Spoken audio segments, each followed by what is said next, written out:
guulaha ay ciidanku gaareen waxay ku xoreeyeen dhul ballaaran oo ka tirsan gobollada koonfurta iyo bartamaha Soomaaliya. deegaanada xorta waxaa soo noqday noloshii iyo dhaqdhaqaaqii bulshada. horta laba meesha hadii laba qof isku bedesho kale dhibka iyo dhaafteeba waa la kala yaqaanaa.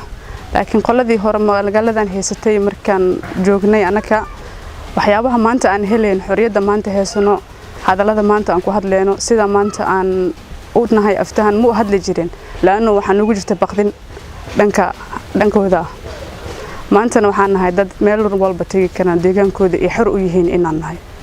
run ahaantii ma jiri jirin dhalinyaro meel intay iskuul imaato fadhi ku dirir sameey karta ma jiri jirin dhalinyaro kubadda cagta ama garoomada baloon lagu ciyaaro deegaanka ah ma jiri jirin caburin zaid ka jiri jirtay xiliyadaas laakiin hadda ma sha Allah muddo laga joogo muddo sanad iyo xoogan xaalad deegaanka waa mid aad u sareyso mid aad u fiican.